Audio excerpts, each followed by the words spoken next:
This is a critical year to reset our relationship with nature. This is really a decisive decade.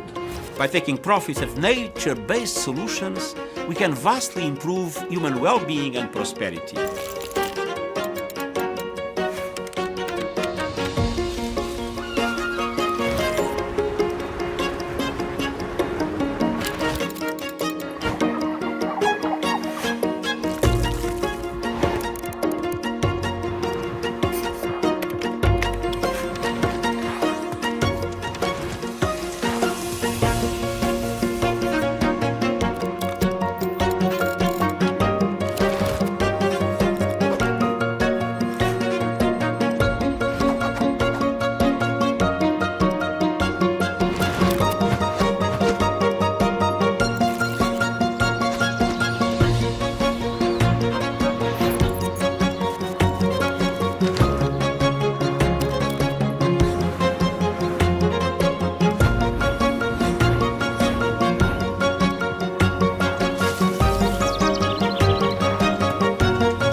I urge all investors to close the financing gap.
Data and information gaps are currently preventing financial institutions from assessing that complete picture of both nature-related risks and the risks to nature from their financial investments and activities. The TNFD framework can help drive accountability and can help businesses in developing nature-related action plans to mitigate both risk and harm and develop nature-positive business models.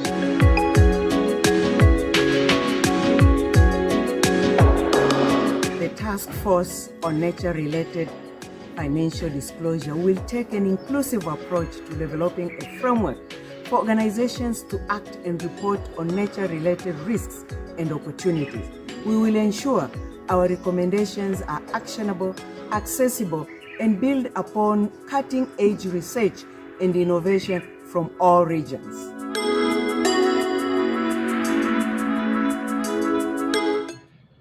This video shows us how existing business as usual situations are really failing us and why the market needs the TNFD to create a practical approach for nature positive future.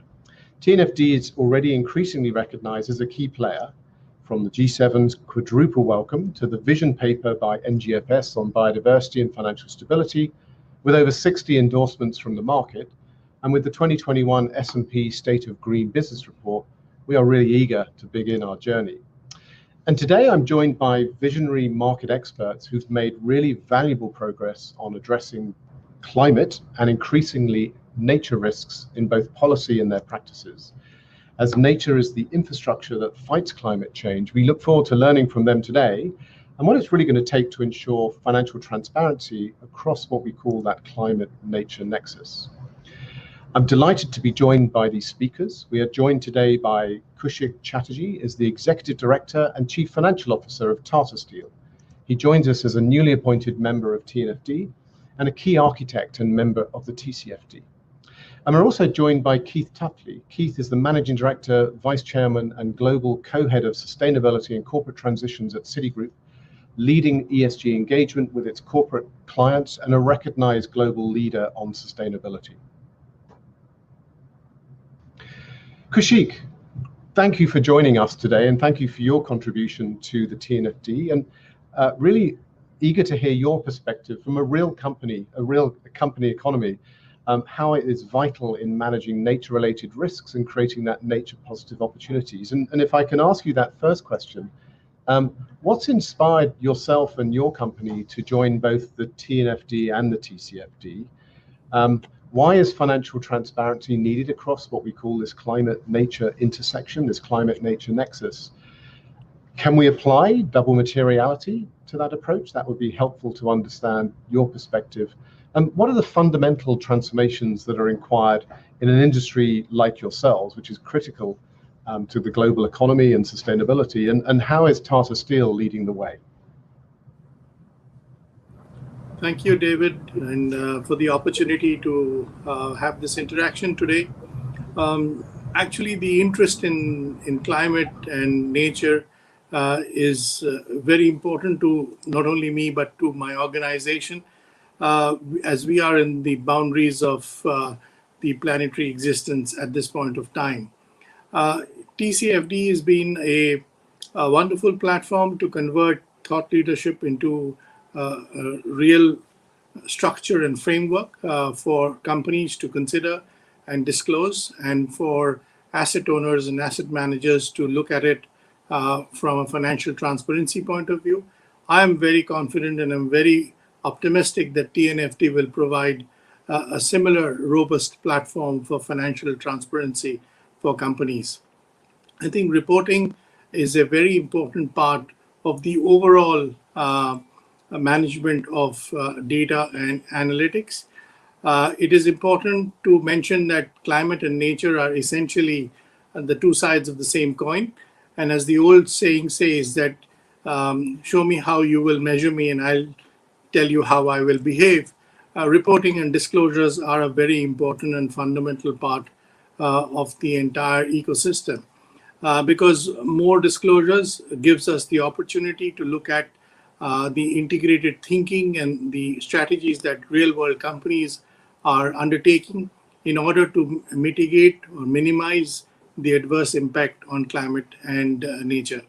And I think this is ingrained in an industry like metals and mining, including in steel. We are very focused in ensuring that our ability to manage just not the short term, but also the long term, and the transition into either a lower carbon world or a nature positive world is structured and ingrained in the very fundamentals of the company.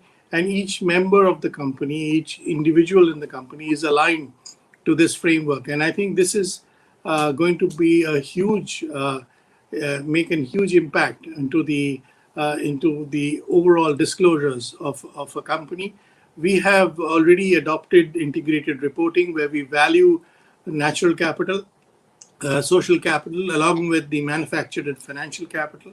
And I think this is the way to look at it, because the more disclosures, the more credible, comparable disclosures are made by companies, asset allocation, capital allocation will become much more sharper and much more clinical, and the market will certainly value those companies which are undertaking work in this zone. So I think the TCFD and TNFD have huge scope to influence the world in terms of guiding them towards the right frame of disclosures.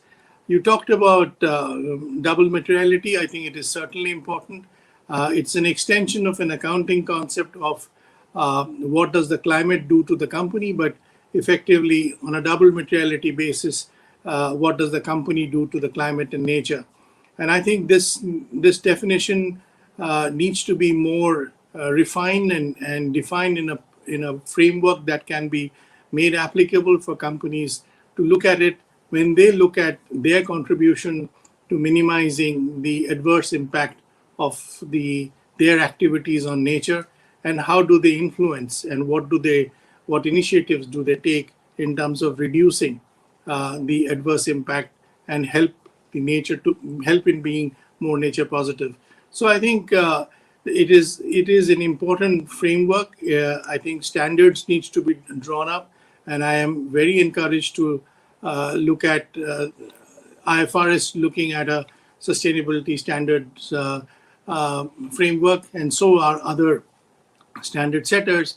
And I think we just need to move in that direction and continue to provide meaningful and quality disclosures, which will help stakeholders to understand the very nitty-gritties of what the companies are doing.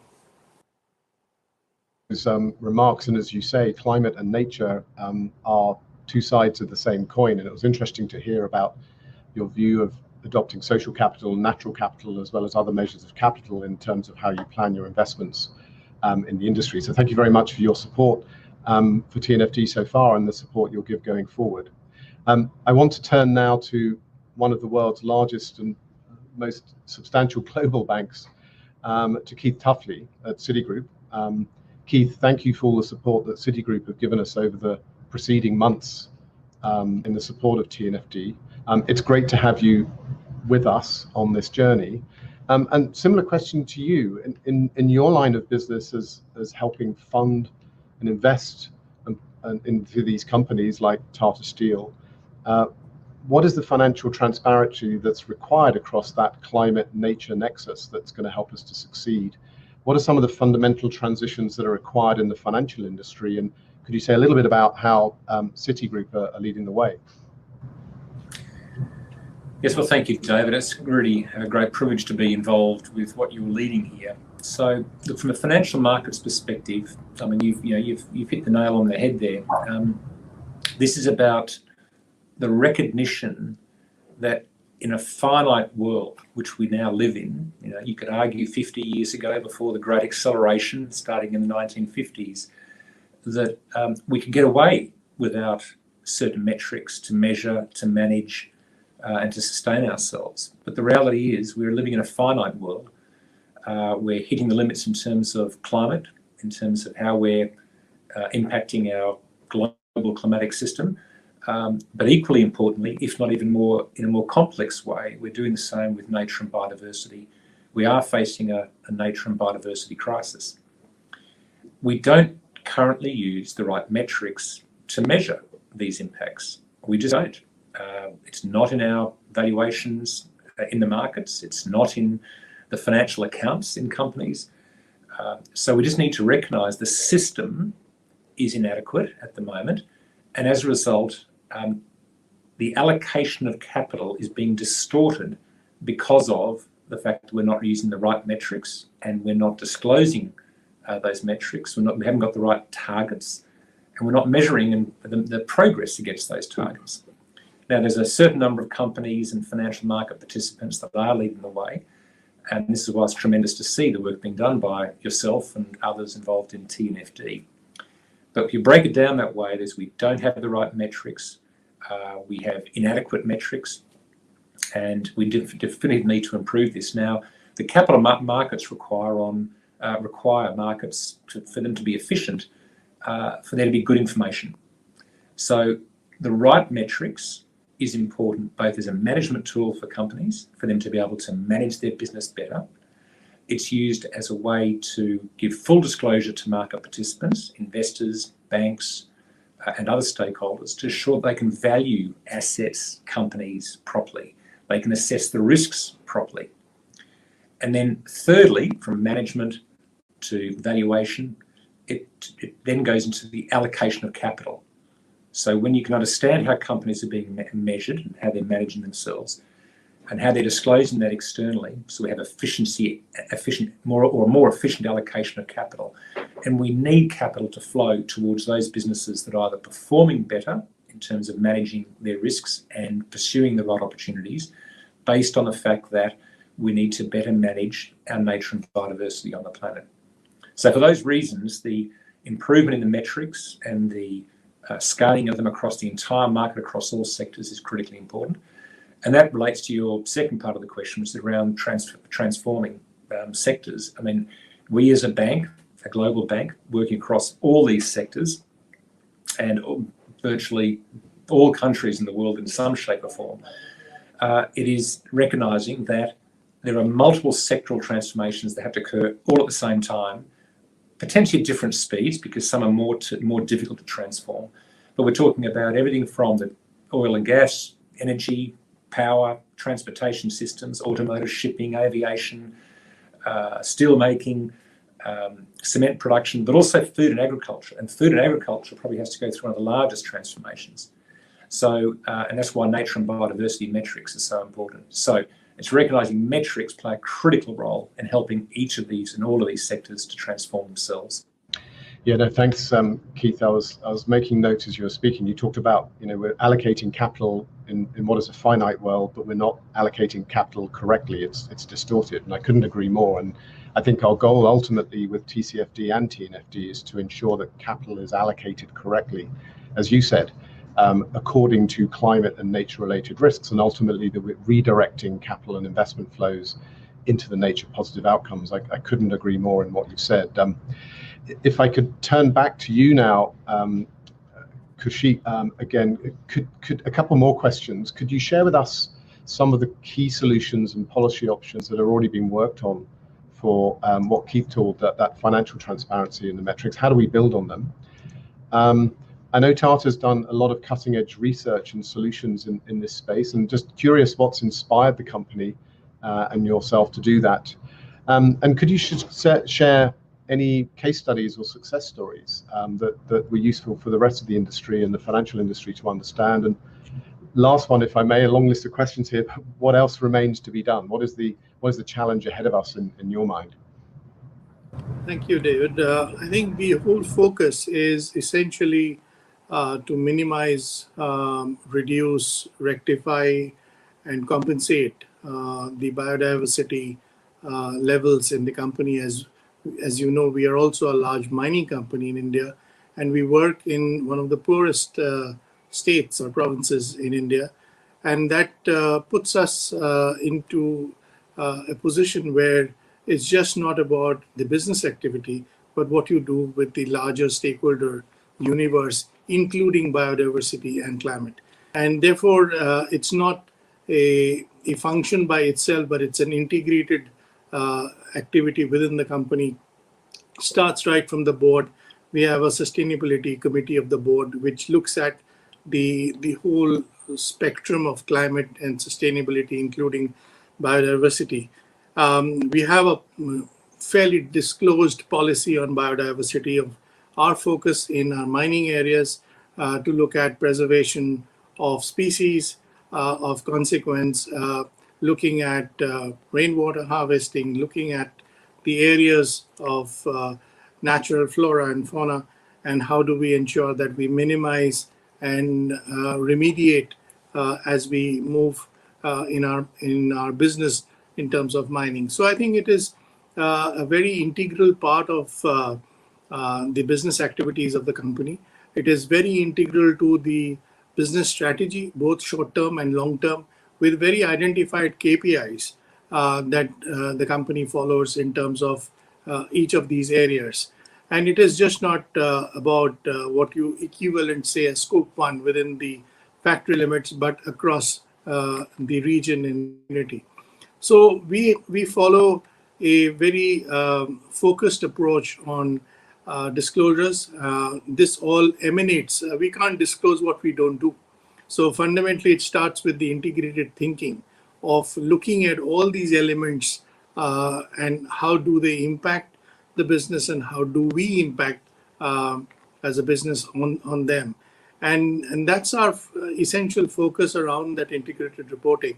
that the stakeholders should get a full sense, a 360-degree view of the work that we do and the policies that we follow, disclosures that we undertake, and more importantly, how do we plan our long term and how do we do not focus only on optimizing on the short term. Because this is a legacy to be left and remediated over a period of time. I think that is fundamentally the way we look at it. There is a lot to do in this space, as we have often seen that the right framework, the matrices are important. The most important thing is the risk and opportunity of each of these elements on the company's long-term sustainability. Because if we are not conscious today, it will hit back very, very soon now. And I think it is important for us to take all of that, use it for the decision making, disclose it to the stakeholders, and ensure that there is a harmony in the business strategy going forward. So that's how I look at it. I think as I mentioned, that the TCFD has been a fantastic platform to convert thought leadership into action. I'm very eagerly looking forward to participate in the TNFD to do the same. Thank you. Yeah, no, thank you, Kaushik. You talked about that long-term lens and leaving that legacy on often what are quite short-term decisions, and I think that's in summary, a very good way of putting it in that sort of 360 view that you talked about. So Keith, if I can turn to you with the same question, if you can share the inspiration behind your work and the work of Citigroup and also some of the case studies that you've done, that would be really helpful for the audience as well. Yeah, so I mean, it's been amazing what's happened in the last, I would say, 2 years, 2.5 years. The acceleration we've seen, particularly, after the signing of the Paris Agreement in December 15. I think we all experienced a lull for a number of years, but the acceleration that's occurred since, I'd say, the beginning of 19, I think has given us all hope and inspiration and a recognition that this is, on the one side of the coin, it's about risk management. We all know that climate crisis and nature and biodiversity crisis, both of which are interlinked, but they're also separate. We could solve climate, but at the same time not solve the nature and biodiversity crisis. But we need both to help each other. We certainly need nature and biodiversity to make a more resilient model for the climate crisis as well. But it's a recognition there's been a lot of action in the last 2.5 years or so. And a lot of the work that's been done on climate, we can replicate and improve for nature and biodiversity, just like you're doing, David, with TNFD, modelled, but also different, and it will be different in some respects to TCFD, because there's different metrics, there's different issues. Nature and biodiversity is, in many respects, similar to, but also very different to climate. So it's adapting those models. Now, as we know, it's not just about disclosure. Disclosure itself will not get us there. It has to be a combination of awareness together with target setting by companies, by countries, by investors. It's got to be progress measured against those targets. Disclosure is a critical element of that. There's got to be investor groups like Climate Action 100 Plus turning into Nature Action 100 Plus. There's the science-based targets for nature, etc., etc. So it's getting all of those elements to work together to drive the system change that we need over time. And that, I think, gives us hope. Now, the reality is we need to accelerate it enormously for the nature and biodiversity part, because we're at least 5 years behind, I would argue, climate. And we know we're facing this nature and biodiversity crisis, and it's an emergency, it's not just a crisis. So we need to replicate, improve, but then really accelerate the rollout of these initiatives. And awareness building is a critical part of that. Now, I've just been recently down at the IUCN Congress in Marseille, and there's some great mobilization of CEOs and companies as part of that. So again, five years ago, there are very few private sector participants at the other recent Congress, but you're seeing the mobilization now occurring. So because we're a bank in the sort of at the heart and the center of capital allocation globally, we deal with a lot of these companies as clients, and we're seeing on the ground how many are showing the way in terms of their innovations, how they're developing new metrics, how they're improving their disclosure systems. And so we're seeing that. So the case examples really are those. And one of them is around scope 3. We've seen that in emissions, as in climate. The same concept has to exist in nature and biodiversity. And that is that many of us are not in control of the nature and biodiversity impacts or dependencies, but as part of our supply chain or part of our value chain. And so we need to make sure that all companies, including banks, investors, recognise that the nature and biodiversity may be remote in that supply chain and value chain, but we're part of it as part of our scope 3, if you like. And we have to use our influence throughout that whole value chain to have the positive impact. And I think that's a very important part of what we're all trying to do, and is a sort of a mini case study of where we're seeing great progress. Well, thank you, Keith. And thank you very much today for everyone who's tuned in to listen to what I hope was a very illuminating discussion. And thank you for our panelists for giving some focus on not just the vision and what they're trying to do, but some real practical case examples of things that are already happening. And on behalf of myself and my co-chair, Elizabeth Ramemna from the CBD, today we start our work with the TNFD members. We are really looking forward to working with them over the next 2 years to create a market-driven, market-adopted framework so that we can understand both the risks and the nature-positive outcomes that we can drive to, and ultimately redirect capital to those areas. If you are interested in joining the TNFD Forum, you're most welcome. We invite you across sector to join us on this really important journey for financial markets and the planet as a whole. But also governments around the world are also thinking how to create that enabling ecosystem that both recognizes and also incentivizes nature and climate positive action. So we'd like to close with a short but inspiring statement from Bérangère Abba, France's Secretary of State for Biodiversity. Lors de la précédente édition du Nature for Life Hub, le 25 septembre 2020, j'ai eu le grand honneur d'annoncer le lancement des travaux préparatoires à la Task Force on Nature-Related Financial Disclosures. Après un an de travail intense ayant réuni plusieurs dizaines d'éminents experts internationaux, sous la coordination du Programme des Nations Unies pour le développement, de l'initiative financière du Programme des Nations Unies pour l'environnement et des ONG Global Canopy et WWF, la TNFD est sur le point d'être opérationnelle.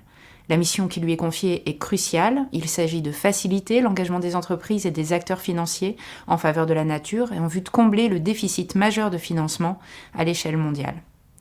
Alors qu'atteindre les objectifs mondiaux de préservation de la biodiversité fixés pour 2020, les objectifs d'Aichi, qui nécessitaient entre 150 et 440 milliards de dollars par an, l'OCDE estime que seulement 80 à 90 milliards de dollars sont mobilisés chaque année en faveur de la nature.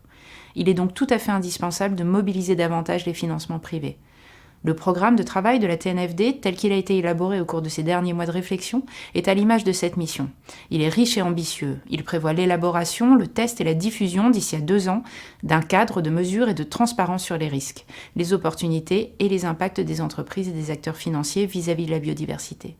Ce cadre offrira le langage commun qu'il nous manque encore pour catalyser l'action des acteurs économiques vers un même sens, celui de l'émergence d'une économie durable et résiliente.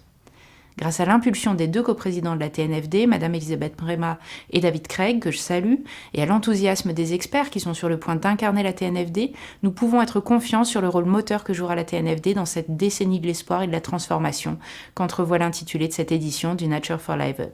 Je vous remercie.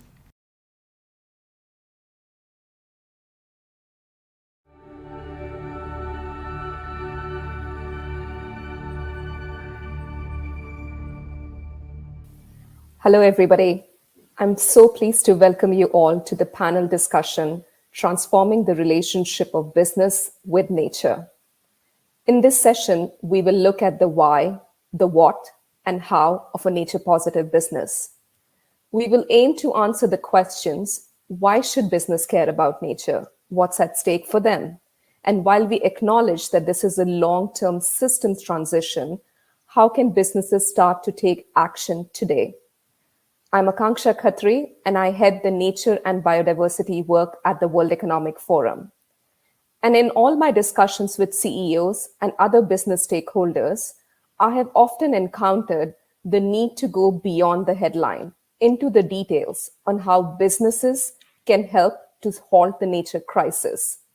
I'm also a proud Network Council member for Science-Based Targets Network. and I will be your moderator for today's session. And therefore, it gives me a huge pleasure to introduce you to the panelists representing the scientific, business, and NGO communities. First off, I would like to welcome Johan Rockstrom, Director of the Potsdam Institute for Climate Impact Research and co-chair of the Earth Commission. The Earth Commission, for those of you who may not know, is working on the science behind science-based targets for nature, which will translate the science into measurable actions that companies can take towards halting and reversing nature loss. Welcome, Johan. Great to be with you. Complementing Johan, we have Claudia Azevedo, CEO of Sonai. Sonai is a multinational company headquartered in Portugal with a diversified portfolio of businesses, including retail, financial services, and technology. And Claudia personally in the company has been a champion and leader of incorporating science-based targets for all decision-making. Welcome, Claudia. Thank you. Great to be here. And if I may also give a little bit of a background about Sonai, being a critical member of the Science-Based Target Network's corporate engagement program, which today boasts over 100 organizations such as Sonai, providing feedback into the design phase of the SBTNs to ensure that they are as user-friendly and as efficient as possible when they are available late next year for the companies to start setting targets. So thank you so much again for your leadership and the work that you and your teams are doing with us. Both Johan and Claudia are also members of the World Economic Forum's Champion for Nature community, and therefore it gives me extra pleasure to be moderating this session with them. And finally, but definitely not last, welcome to Erin Billman, Executive Director of the Science-Based Targets Network. Erin is a true systems leader of 21st century, working across geographies, companies, and organizations to influence positive change in a network. SBTN is no easy task. It's a coalition of over 50 leading global nonprofits and mission-driven organizations who have come together over and beyond their day jobs to answer the critical question: what can a company or city do to ensure that it's doing its part to create an equitable, net zero, nature positive future? Welcome, Erin. Thank you for the kind words, Akanksha. Nice to be here today. So let's get straight to business, starting from our first question today. Why should business actually care about it? What is in it for them? So Johan, if you let me turn first to you and just ask you that while climate change is something that is at the top of a lot of companies' agenda, there are over 1,500 companies setting science-based targets for climate.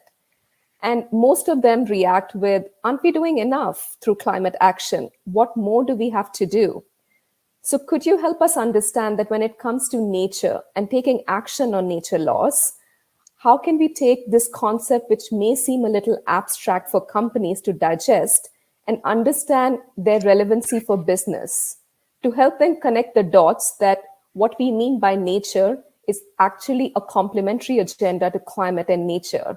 And ultimately, why should business care? No, thanks, Akanksha. So I would actually argue that it's not so much that nature comes across as abstract. I think it more that it correctly comes across as complex. It is the whole complex web of life on planet Earth. So of course, it's a mouthful to take on. But fundamentally, we now have scientific, unequivocal scientific evidence that our only chance to have a stable and resilient planet in support of humanity in the future is if we become stewards of nature. Nature being all the biodiversity, but also the habitats, all the ecosystems that host not only the wildlife, all the animals and microbes and plants and trees that we depend on in our lives and health and economies, but also the processes and the systems like the carbon cycle, the nitrogen cycle, the phosphorus cycle, the water cycle, that we all depend on, not only for our immediate well-being, but also for the stability of weather and the planet. So it's fundamentally so that if we fail with taking care of nature, we will fail also with the Paris Climate Agreement. So there's no way of saying I'm only going to phase out my fossil fuels and focus on my scope 1, 2, 3, and thereby I'm doing enough on sustainability and delivering on climate. We also need to keep the biodiversity, nature intact, primarily for carbon sinks, of course, but also fundamentally for the thriving resilience for economies in the future. I mean, just to give you two statistics here. One is that we know that 70% of all infectious disease outbreaks are zoonoses that are viruses tipping over from nature via often domestic animals to humans. So if you want to stop the future pandemics, you take care of nature. And IPCC, the Intergovernmental Panel on Climate Change, in its latest report showed that 56% of our emission of greenhouse gases are taken up by nature in the ocean and on land. So, over half of our climate debt is actually subsidized by nature. Thank you, Johan. That was perfect in terms of combining science, but also speaking the language of business. Thank you so much for bringing that perspective in, and couldn't agree more with you that when it comes to meeting our Paris agreements and subsidizing our climate debt, nature is both an ally and an asset. So appreciate those perspectives over there. So moving from the why to the what is at stake for business? Erin, if I could come to you next. There is a language which businesses understand well, and that is of risks and opportunities. So I'd love to understand from you, what are the risks for companies if they don't take action on nature? And what are the opportunities for companies who choose to be on as a front runner and be the ones who are taking opportunities with nature and for nature? I think that this is a more timely question than ever. Some of the risks that are facing businesses have been felt firsthand in the past year and a half with supply chain disruptions. I think we'll see more labor shortfalls. We're seeing increasing demands from employees, from customers. Those are all trends that are only going to grow. And we actually just did a survey within the broader Global Commons Alliance of G20 countries, and we're seeing growing demands on business to act from across the society, including investors and consumers. 73% of people surveyed agree that their country's economy should move from a singular focus on profit to focusing on human well-being and ecological protection as well. And there's growing support for science-based targets for nature. 71% of the people polled in our survey agree that targets for achieving the protection and restoration of nature should be based on science. In addition to what Johan laid out so well around the loss of nature and the direct threat to to economic activities, with ecosystem services providing roughly half of global GDP directly, it also makes business sense. Akanksha, you know well, the World Economic Forum's Future of Nature Business Report estimates that a nature-positive economy could unlock $10 trillion of business opportunities by transforming just 3 economic systems that are responsible for almost 80% of nature loss, which are food and infrastructure and energy. The time is right to be capitalizing on the opportunities for leading businesses to get out ahead on this issue and mitigate the risks that are so pressing today. Thank you so much, Erin. And I couldn't agree more with you. Within the World Economic Forum, every year for the last 11 years, we have been releasing the Global Risks Report. And every year, the biodiversity risk has been rising to the top. It sits in top 3 in 2021, along with failure on action for climate change, as well as epidemics. So these things are quite intertwined, as also Johan was laying out. You cannot meet one goal without meeting the other. So moving from you to Claudia. Claudia, last year you were very kind to invite me and the World Economic Forum to present to your executive board.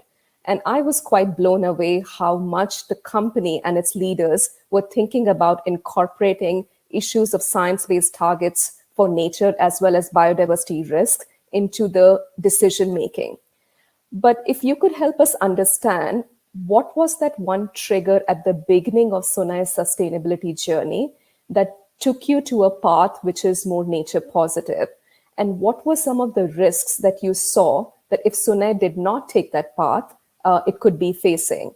So help us understand from a business decision-making point of view. Sure, thank you very much.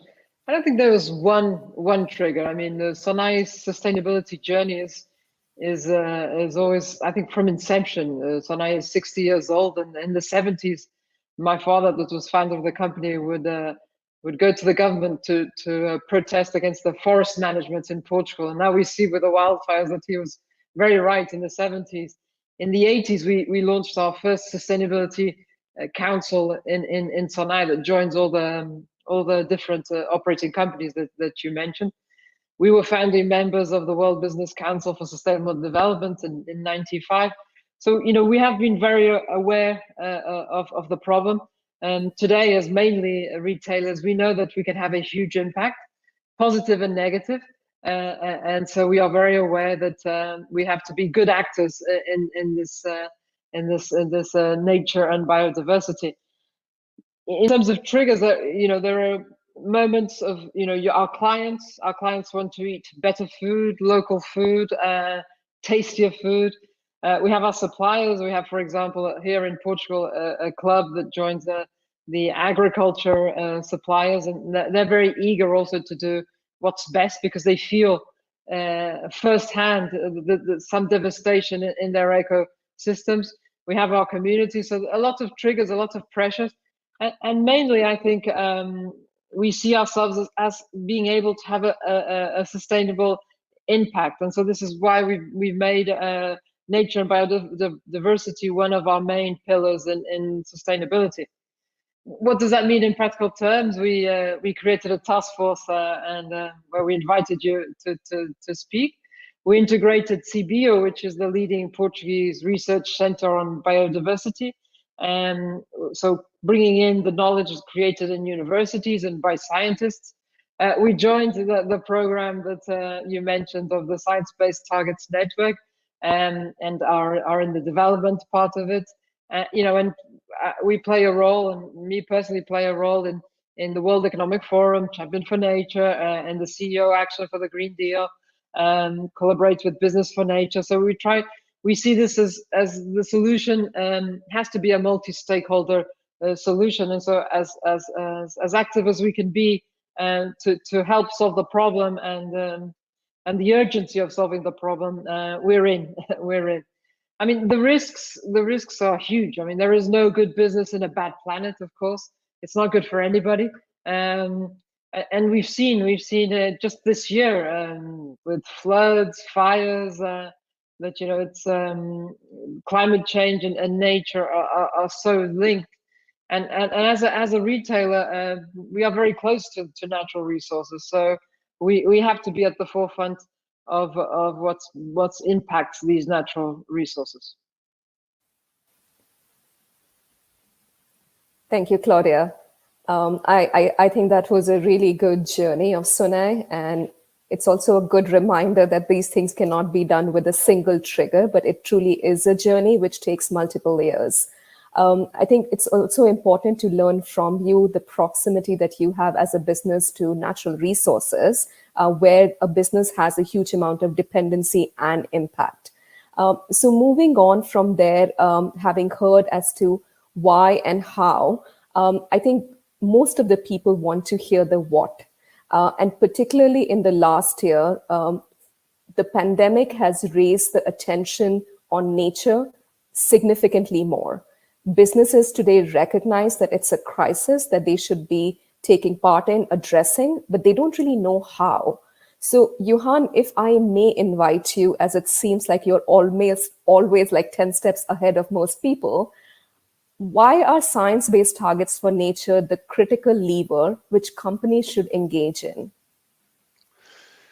Yeah, actually, I would have to take one or two steps backwards to really have the full argument for this, because it's up until just 20, 30 years ago, you could still run the world economy basically assuming that nature and the planetary system with the atmosphere and all the other functions in the Earth system were basically larger than the size of the economy. So there was redundant nature, biodiversity, ocean space, atmosphere for us to continue our economy and even having some negative impacts. Today, we have ample evidence that we reached the end of that road. We're hitting the ceiling of the biophysical capacity of the Earth system to buffer more. We've filled up the atmospheric space. We have filled up the oceans. We have lost basically all biodiversity that we can allow if we want to have a functioning Earth system and the ecosystem services that Erin were referring to earlier. So that leaves us with no choice. That if we are going to navigate the future, of course we need regulations, of course we need economic policy, of course we need standards and all the over 500 international multilateral environmental agreements we have, but we also need quantitative guardrails or boundaries or targets for a safe operating space on planet Earth. We now have come to this point that we're coming so close to the edge of the entire planetary stability that we need science-based targets to guide humanity and thereby businesses to be innovative, to create prosperity, to have equity within a safe space. And that's what the science-based targets are all about. We have a science-based target for climate. That's a fantastic achievement. 1.5 degrees Celsius, that's the science-based target for climate. We do not have it for the other planetary boundaries. And the most important one is for nature. So that's the kind of entry point here. And the good news is that science, very much in dialogue with stakeholders around the world, are actually able to advance quantitative targets also for nature, despite the complexity. And this is where the partnership between the Earth Commission, which is, let's say, like the IPCC for the planet, together with SBTN, led by Erin, are able to advance this in support of quantitative targets for business. But the objective here is to be a guide, not to hamper innovation, but to trigger more innovation, to be able to stay within that space in the journey ahead.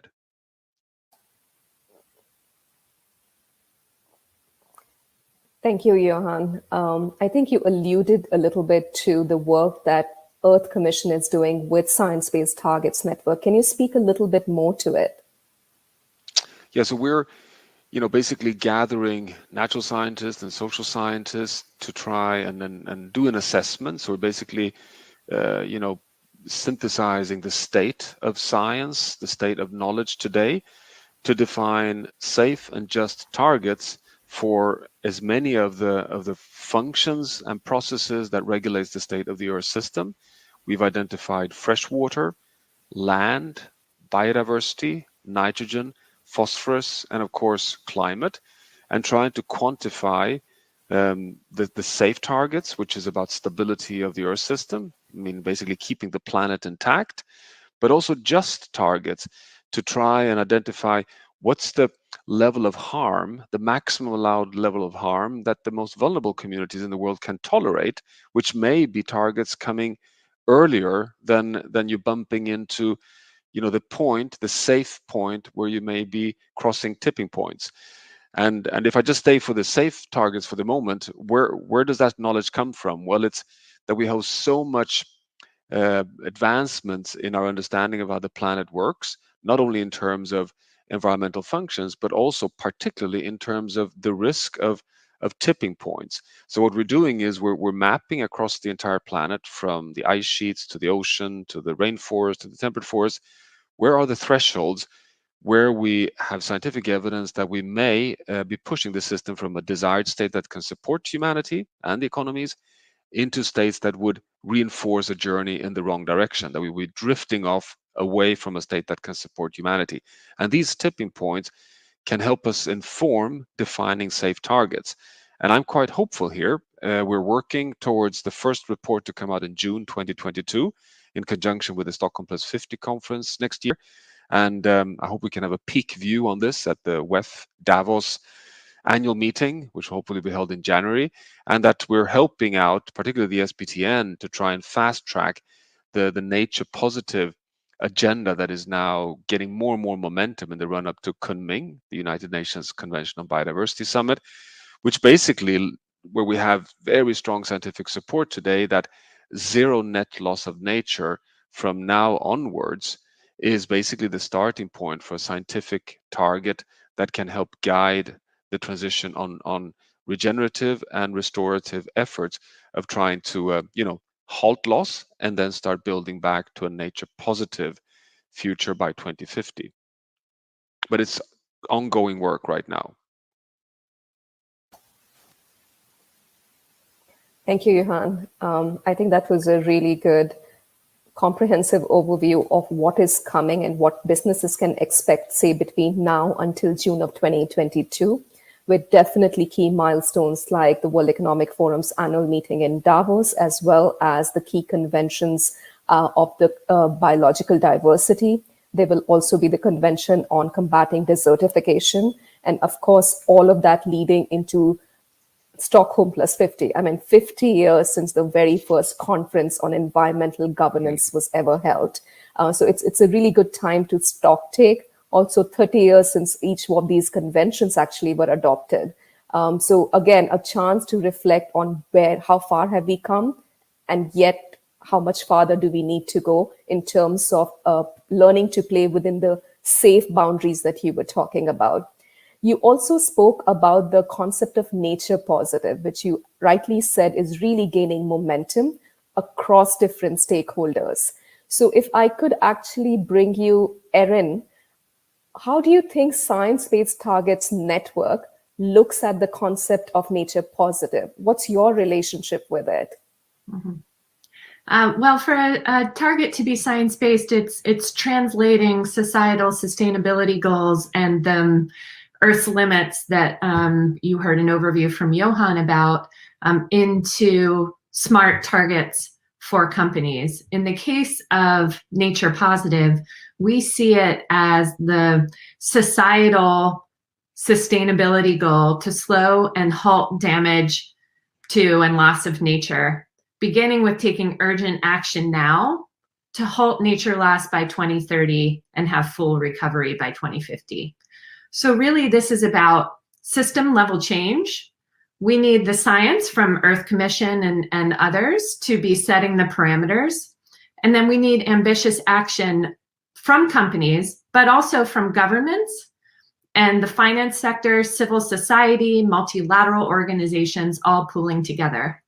And I think the key thing here is that it's shifting from an individual mindset of how can I do less bad, or how can we improve our reputation, to how can we work together to make sure the world continues to be livable. From a business perspective, this means that setting science-based targets contributing toward a nature positive future can provide a new business model based on regeneration, resilience, and recirculation, as opposed to the ways of old of destruction and pollution. Thank you. I think it's the first time I've heard it spelled out so clearly, because there's just so much buzz, especially in the run-up to COP26 of the Climate Convention in November, which will be hosted in the UK, on nature positive. So I really appreciate you coming in with a very clear definition, which of course also builds on academic paper which has been published and authored by Johan Rockstrom, Harvey Locke, and multiple other actors in the space. So thank you for that. If I could maybe move towards the business perspective, and Johan mentioned that the Earth Commission will be coming out with a definition of the safe boundaries by June of 2022. We are expecting Science-Based Targets Network for Nature coming out with their guidance and methodology by end of 2022. But one doesn't have to just keep on waiting for 2022.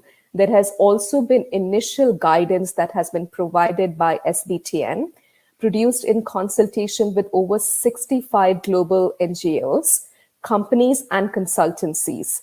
And these are the guidance which answer the question as to how can companies move today towards an equitable, net zero, nature positive future. And Sonai, as a company, is part of a coalition of 100 other companies, which together have a market capital of approximately $3 trillion. And Sonai has been actively contributing to the design phase of this SBTNs through the corporate engagement program. So Claudia, if I could ask you, how is the corporate engagement program helping Sonai in its own journey to be nature positive? Sure, I mean, we share, like many of the peers that you mentioned, a sense of urgency for nature action. And being part of this program really puts us in the forefront of the new developments. So it's great to be there, to learn, to discuss. Aaron was saying a user-friendly how can that be as user-friendly in terms of the targets, and us contributing to that is very important. As you said, we are a multi-business company. So when we look at our sort of global nature strategy, it's great to have the same language in all businesses, to be able to measure, to access, and to get the targets, and do this in a common language. And for us to get an early start in such an urgent matter that's close to our heart, it has been great.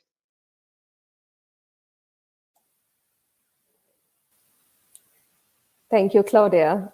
Maybe moving from risks and preparing for future and then towards an opportunity, could you help us also understand that by moving business model, by moving towards a market which is more nature positive, what does Sonai have to gain? Like, what are some of the new opportunities that you are unlocking for your business? Mm-hmm.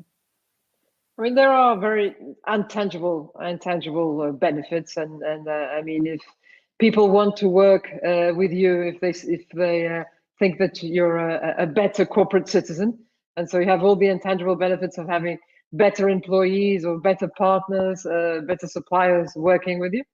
And then there are very tangible benefits, and just to give two very short examples, for example, food waste, which is huge in our industry, and it's the whole value chain from production until our client's home. We have been doing some food loss pilot programs, and we've seen that we can reduce by a third, which in our case is something like $10 million a year, and and the other benefits are huge, and we can do better in that. Another example is we were the first Portuguese retailer to have the accreditation, the fishery accreditation, wild fishery and aquaculture, and we did a project with a partner to do in the south of Portugal, in the Algarve, a sea bream project that respected exactly all the certification, from the design, the conditions at sea, the feed. And we did also a TV campaign where we actually filmed the people that take care of it out at sea, and then in our stores in the fish counters. And today we have 3 kinds of sea breams for sale: the wild one, ours, which we call the sea bream from the Algarve, and then other aquaculture sea breams. And I can say that ours is the middle priced one, and is a huge success of sales. And so when you do everything right and you explain to people, you have business benefits and also natural benefits.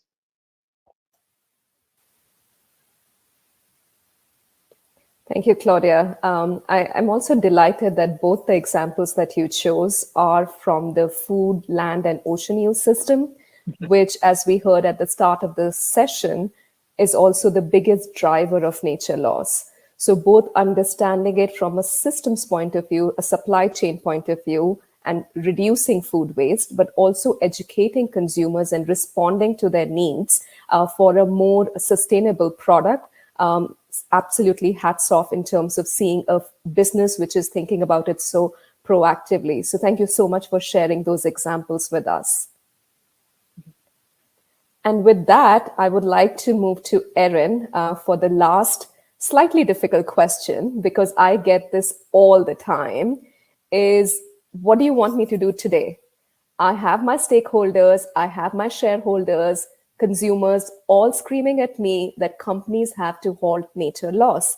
But I don't have the guidance, I don't have the targets. What can I do today? I would love to have a single soundbite, because I know that's how it works best. The first and most important thing is mapping and understanding your value chain, because that is the necessary first step to understanding where you have the most impacts and dependencies on nature. We already have initial corporate guidance that you mentioned, Akanksha, that we released last year. That is a meaty starting point in terms of guidance.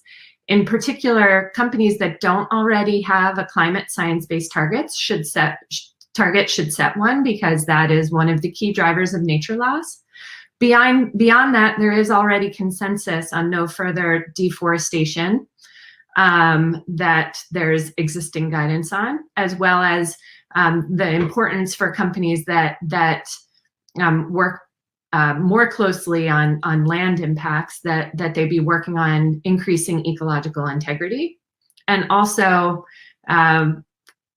increasing the quality and decreasing the quantity of freshwater use. So those are the handful of what we call interim targets that are directionally correct for companies to be acting on now. For those companies that are particularly wanting to lean into our participatory design, as Claudia and Sonai are part, you can join the Science-Based Targets Network Corporate Engagement Program. So I will leave it at that for now, but happy to continue the conversation with any company that's looking for further guidance. No, thank you so much. I knew that wasn't an easy question. That's why I had to give it to you as the absolutely fearless leader of SBTN. And with that, I want to thank the entire panel for this very, very enlightening discussion. And I hope this actually encourages more scientists, more NGOs, and more companies to actually engage in the development and then finally adoption of science-based targets for nature. I have personally seen the clarity of business and understanding that colleagues at Sonai have, and often have also come into our communities in terms of educating other businesses. Johan, of course, continues to be a stalwart in terms of both educating businesses, but also really opening doors to a different way of thinking about the economy and learning to play within the safe planetary boundaries. And Erin, I think since the time she has joined this network, has completely taken the concept of collaboration to completely new heights. So thank you to each one of you for engaging with us. And we will leave you now with a short video of science-based targets for nature. Thank you. Something's coming that will change everything, that will help your business get ahead of the curve. For the first time, we are creating science-based targets for nature to complement those that exist for climate. These new targets are focused on the ocean, fresh water, land, and biodiversity. In fact, all life on Earth, and will help you protect both nature and your business. They will help you gain greater interest from investors and enjoy stronger brand equity. They'll help you attract emerging talent and boost customer satisfaction. This will all add up to a more robust bottom line and a more resilient planet. The time to act is now. Discover the true impact of your business on nature. Evolve to protect nature and your company. Then track your progress. Science-Based Targets for Nature helps you shape the future of business and the planet. Start now.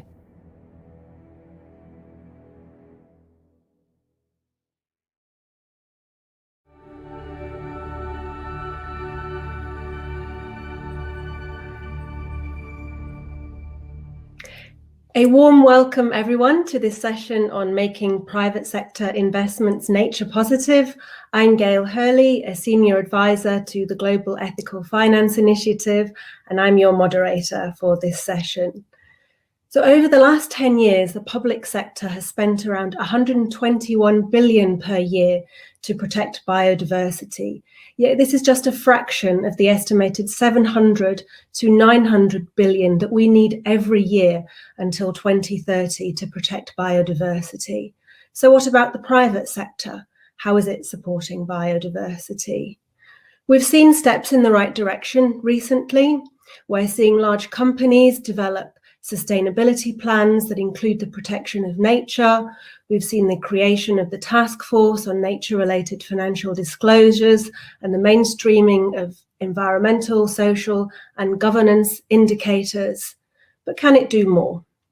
Can companies not only reduce their impact on nature, but actually finance the protection and restoration of nature actively? We'll first hear from Global Canopy today, which recently launched the Little Book of Investing in Nature. They will give us some insights into the ways in which the private sector can finance nature. We need nature, and we know it. It provides the infrastructure that keeps us alive, and our global economy depends on it. It sucks carbon out of the atmosphere, provides clean water, regulates the climate, and grows our food. But nature is at risk, threatening our economy and the global financial system. Even a tiny speck of nature can turn our lives upside down. Just look at the COVID pandemic. That cost the global economy $127 trillion. Protecting nature would cost far less. Yet governments currently spend just $143 billion a year protecting nature. And worse, subsidies that harm nature are 5 times bigger. Little wonder that nature is disappearing so fast. With the right incentives and access to the right information, private finance can help change this. The Little Book of Investing in Nature shows how. It offers details of more than 40 financing mechanisms already being used to support nature. Investing in natural climate solutions, for example, can help reduce emissions and support biodiversity as well. The book shows how we can change our approach to finance to protect nature rather than harm it. After all, what's the point of a pension if, when it pays out, you're living in a wasteland and you can't breathe the air? If our pension fund invests in nature rather than harms it, this will pay dividends forever. Opportunities for investing in nature are appearing everywhere. Investors around the world are already exploring what can be done. Read the Little Book of Investing in Nature. It's your guide to financing life on Earth.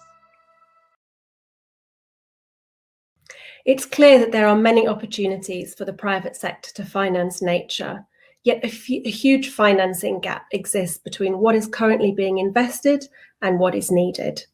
In this next video, Charlotte Kaiser from Sciencebased explains the main challenges the private sector faces when looking for investments in nature, especially in developing countries, and how these challenges can be overcome.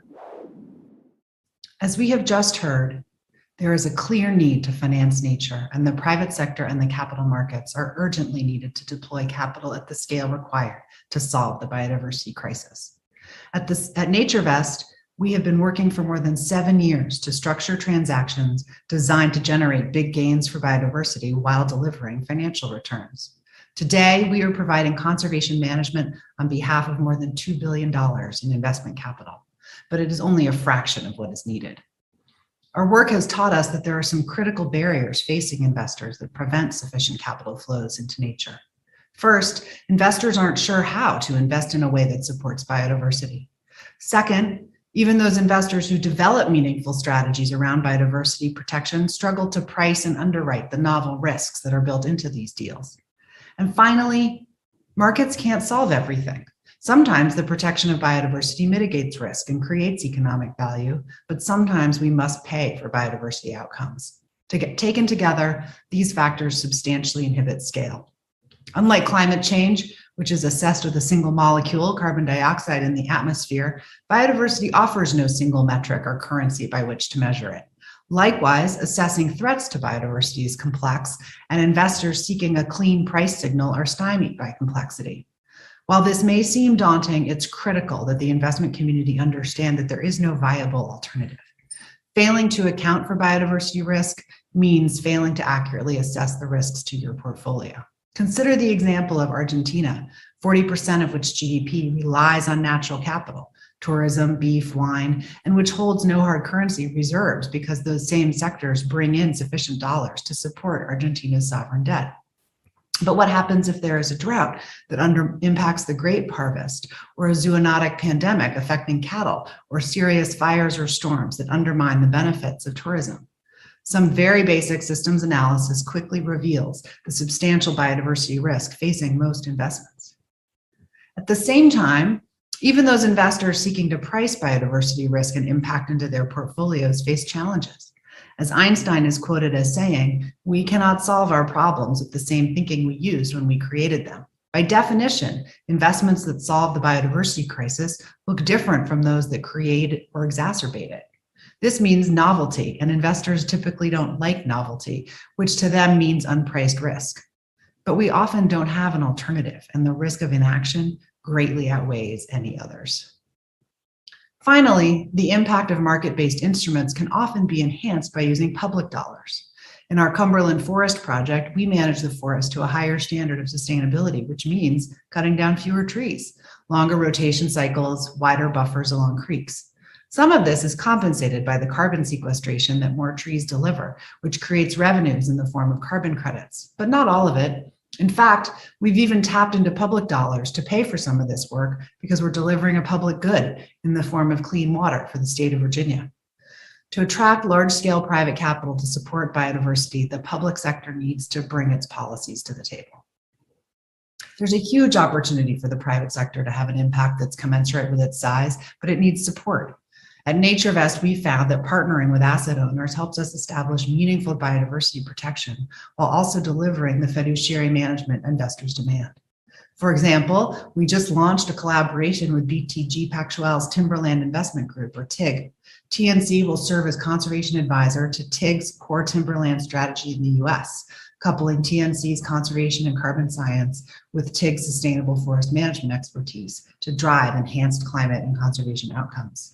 This collaboration builds on one we have also created with Renewable Resources Group, where TNC plays a similar role on their Sustainable Water Impact Fund, or SWIF.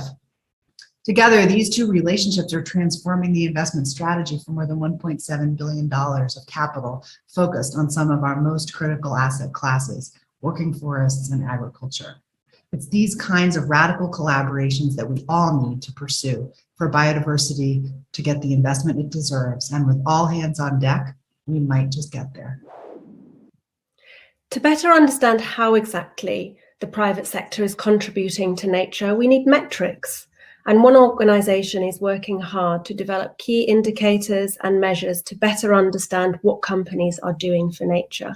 This organisation is the World Benchmarking Alliance. Let's hear what they have to say on metrics and why they're crucial to achieving the Sustainable Development Goals. 2020 should have kickstarted the decade of action on the Sustainable Development Goals, but it got derailed by the COVID-19 crisis even before the year had started. The pandemic ignited social expectations of the private sector taking greater responsibilities for people and the planet. However, we need to see more transparency, clarity, leadership, and accountability for businesses to positively impact our environment and the people. The World Benchmarking Alliance was created with that mission in mind. We identified 7 system transformations that offer a strategic framework to assess a company's progress by publishing freely and publicly available benchmarks. By 2023, the World Benchmarking Alliance will have published and benchmarked the 2,000 most influential companies in the world that are vital to achieve the Sustainable Development Goals.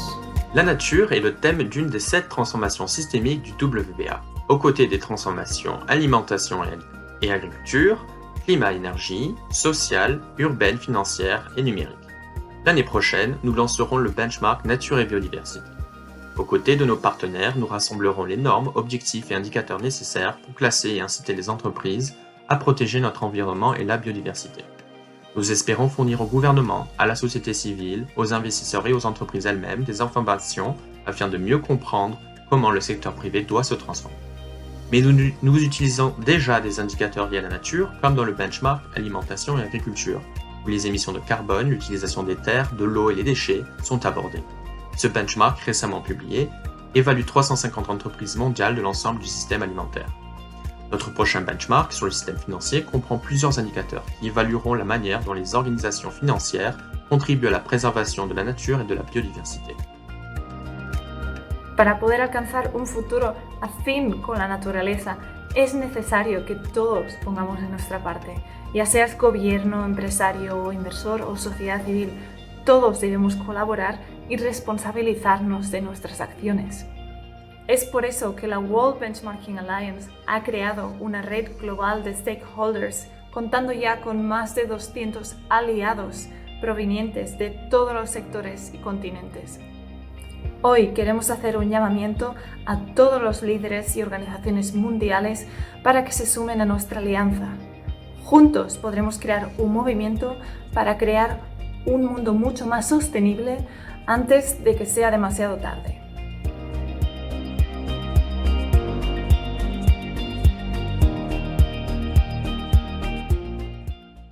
Now that we better understand the current situation, the challenges and the opportunities for the private sector in nature, we'll listen to the message from 3 companies who decided to make it their mission to finance nature.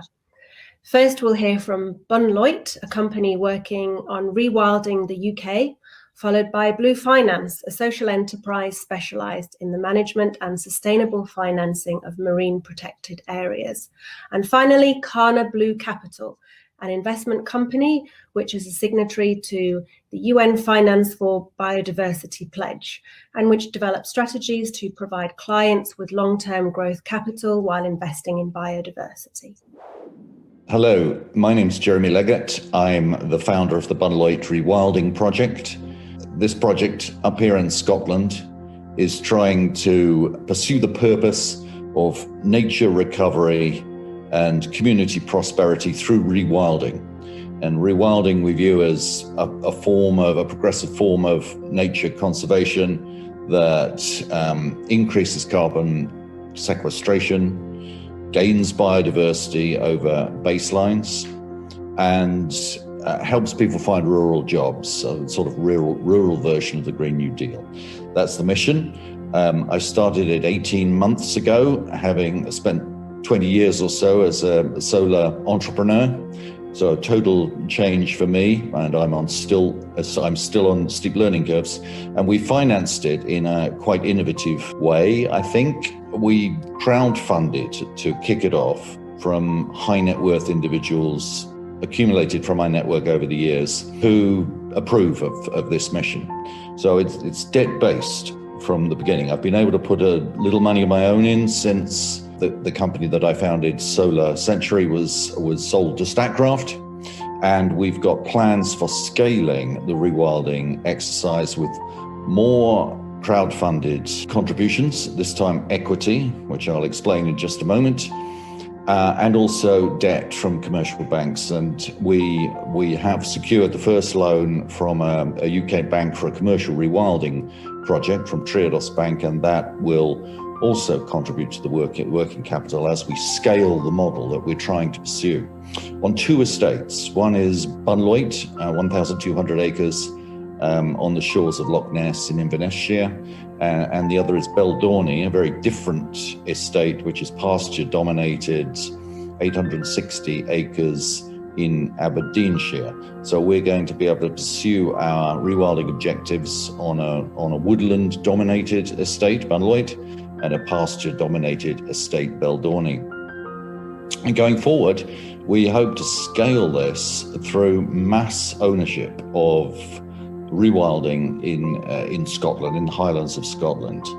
And so our next phase of funding, which outreach, which will begin in October, is going to be a retail crowdfunding exercise where we will hope to attract many shareholders.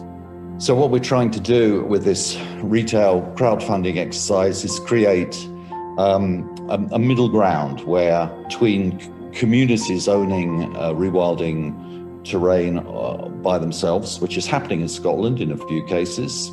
And of course, many of the local folk regard that as the most desirable of the options. But at the other end of the spectrum, you have billionaires buying large areas of land, rapidly rising land prices, and they're often absentees outside the area. So this company will sit in the middle with a mechanism that will allow ordinary people to own shares in the rewilding that we carry out.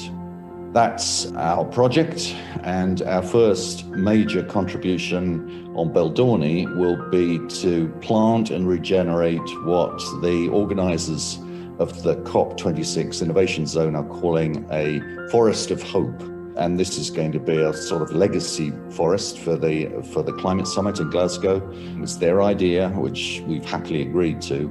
And this is going to be a forest that will be in part regenerated, in part planted. And we're fortunate enough in Beldorney to have a stretch of really beautiful, pristine, ancient broadleaf native woodland. And so we can begin with the end in mind. You can actually see what the outcome we will be shooting for will be and walk through it. But then, of course, there's a very large area of pasture right now, which is completely overgrazed and ripe for the kind of rewilding exercise that we want to carry out. That's the Bunloit rewilding project on the Bunloit estate and the Beldorney estates in Scotland so far, with a scaling mechanism which we hope will prove attractive to people.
Hello, my name is Vicki Benchman. I am the CEO and co-founder of Carter Capital, an SEC-registered investment advisor centered around the preservation of biodiversity and the conservation of nature. It is a privilege to speak with you today.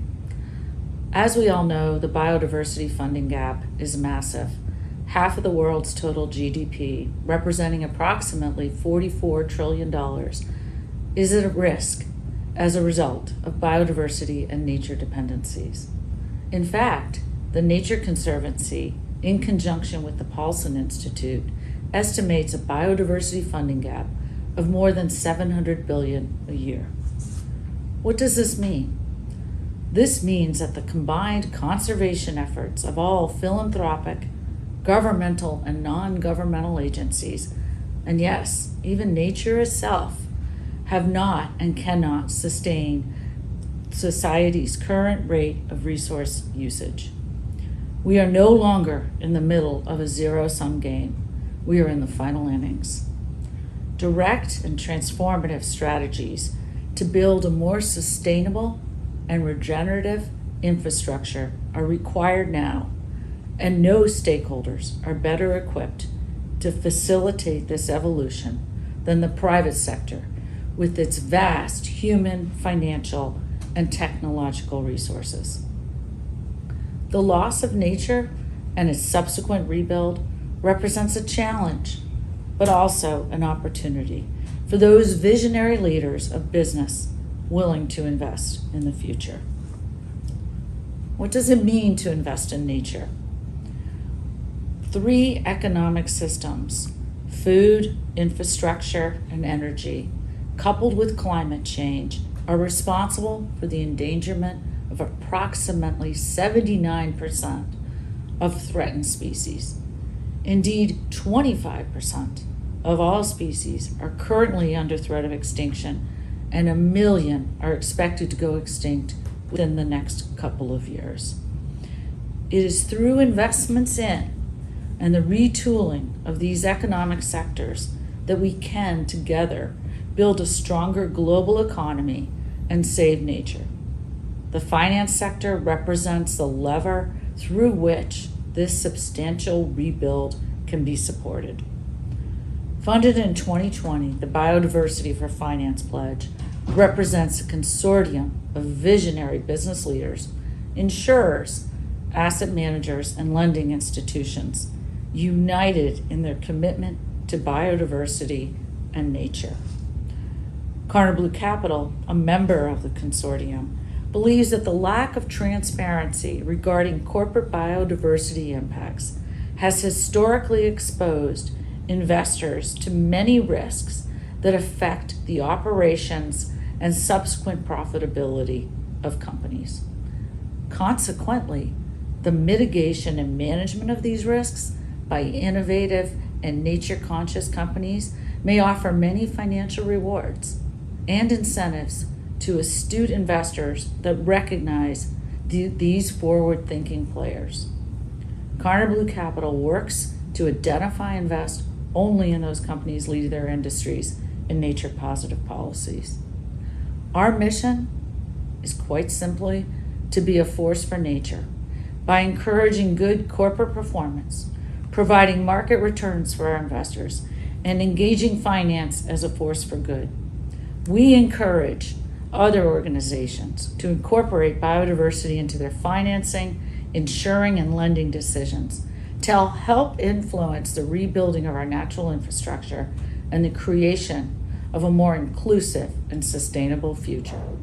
We've all heard about fintech. A few years ago, fintech companies started to revolutionize the banking system as we know it. What if they could also revolutionize finance for nature? In the Philippines, the fintech company GCash Forest is leading the way through virtual trees on an app and real trees in the ground. And one of these stakeholders is the country's leading mobile wallet brand that makes use of technology and innovation for good. At GCash, our advocacies are a natural extension of being a purpose-driven organization. And beyond growing our business, what drives us every day is seeing how we can help the communities around us. Everything that we do is anchored on our purpose, which is making Filipinos' everyday lives better. More than financial inclusivity, the mobile wallet brand makes use of their service as a tool for social and environmental change, promoting a cashless lifestyle to help with this cause. By going digital and cashless, you reduce your carbon footprint. The G4S program was developed to influence the behaviors of customers while engaging them in their financial journey. It's also like a modern-day digital bayanihan, which aims to reforest important areas and watersheds in the country where everyone can take part just by using digital cashless services. Mobile wallet users can participate in ensuring a greener environment by accumulating so-called green energy points, which are acquired from doing daily tasks through the mobile app and even by just walking, all of which promote green habits and enable low-carbon lifestyles from their users. We have a total of 7.8 million people going green with G4S as they continue to use the app for their everyday transactions. People can actually earn what we call green energy points that they can accumulate to eventually claim for a virtual tree. The virtual trees claimed and planted by the user from the mobile wallet app are then exchanged for a real native tree. But to plant real trees on watersheds, the mobile wallet brand partners with organizations that share the same sustainable goals for the environment, such as the World Wildlife Fund for the Ipo watershed in Luzon and the Ramon Aboites Foundation Incorporated for the Luyang watershed in Cebu. GCash helps build sustainable lifestyles and community involvement, which all resulted in environmental conservation, especially the G4S feature of the GCash app. It allows us to engage more people through building awareness and getting more people really involved in the process of restoring our forests. The world's largest pension funds are managing trillions of dollars every day, yet many of us have little idea how this money is being managed. What if we could redirect a percentage away from harmful investments towards nature-positive investments? The potential to make a huge impact is there. In this last segment of our session, we'll now hear from Andrew Mitchell, founder and senior advisor to Global Canopy, on how our retirement funds can follow a green and sustainable trajectory. Well, hello, everyone. We're going to be talking about pension funds over the next 5 minutes, and that is a big pot of global money. It's about 35 trillion around the world that's invested in these pension funds. And of course, it's your money and my money, the people's money, for those of you who have a pension fund. And there's something interesting about pension funds is that they're designed to pay out maybe 50 years after you start them. That's a very long time. And it's very hard for pension fund managers who have the job of using your money to know that they're putting their money into good assets that are going to pay out over a steady time, build up your pension pot so that there's plenty of money there to look after you in your old age. But there's something else they're having to think about now, and that is, are they causing our planet to be unsafe? I mean, what's the point of having a pension fund if, when it pays out, you can't breathe the air, or there's a wasteland that you're living in? That wouldn't be a good result for your pension, and certainly not good for our planet. But how do you ensure that doesn't happen? Well, of course, it is your money, so there's no reason why you can't ask your pension fund manager what you're putting my money into. Are you putting my money into companies that cause our atmosphere to be polluted, for instance? Or are you causing investing in assets that might be bad for nature? These are questions that you can ask them, but they won't have an answer for you today. They might on climate, because we've made a lot of advances recently on climate. After all, there's something called the Task Force on Climate-Related Financial Disclosure, the TCFD. And this has created a framework for large asset managers like pension fund managers to screen their assets and have a think about what they're putting their money into and are they causing a lot of pollution. So they might then look at fossil fuel companies or coal companies and measure the extent to which they're in those. Now, the dilemma for the pension fund manager is that these have been really bankable assets for decades. These fossil fuel companies pay out steady dividends. You're likely to have good money coming out when you're old, but you won't be able to breathe the air very well, will you? So that's the sort of dilemma they've got to face. And it's the same thing for nature. If you're investing heavily into, say, food production companies that are causing the destruction of nature, that's not a good result. Or so they have to look at the assets they're putting money in. And there's a new framework coming down the pipe, which is going to help them, called the Task Force on Nature-Related Financial Disclosure. This is doing everything else beyond carbon. So in the future, they'll have a framework to know whether are they putting lots of money into companies that need a lot of water, like copper, gold mining, that might be polluting it. But then what about the drinks company further downstream in the river? They need clean water. And so they'll be able to see all these kinds of dependencies on nature's services. And that's what that framework's going to do. There's something else that needs to happen, and that is we might ask a question about what's the mandate for pension fund trustees. Up to now, all they've had to do is make sure that they should pay out enough money when you're old, but they haven't had a mandate to say you've got to ensure that the planet is safe too. So you mustn't put your money into things that are destabilizing our planet. So that would be a very tough call for most pension fund trustees today that only have to think about profitability of the fund. Also, the people who are managing those assets are also usually asked to provide results just in a very short time, in quarterly results or annual results, and they're competing against each other to make sure that their pension fund is profitable. Well, that's not good either, because you need to be aligned with a 50-year track for nature and a 50-year track for your pension fund. So maybe this short-termism needs to be questioned as well. And that's a fundamental problem for our financial system. So there's lots of things that we need to be thinking about in the future way in which we manage our pension funds. And we need better tools that are available for them. The sorts of things that the Nature for Life Hub can do is bringing together the world community of scientists alongside financial players and start working together to figure out how do we manage our money better. Because this is something we all depend on, is having a pension fund that is good for our planet and not just for ourselves. So we're going to see a lot more tools. I think we're going to see some challenges to the mandate of pension fund trustees. I think we're going to see asset managers rewarded for producing good results for environment, social, and governance. These are called ESG funds, already becoming extremely profitable. And ultimately, this one day may help to change the movement of money. But there's one thing you can do, and that is the next time you have a conversation about your pension fund with your pension fund advisor, ask them, is my pension fund good for climate and good for nature? And see what kind of answer they give you. We hope you've been inspired by all these examples showcasing a large spectrum of opportunities for the private sector to finance nature. If the pandemic showed us one thing, it's that we can adapt and find the necessary tools to overcome obstacles. The private sector will need to continue to reduce the negative impacts it has on nature, but as demonstrated by our speakers, there are so many opportunities to finance nature out there, but also create a positive return on investment. It's a win-win for both people and planet.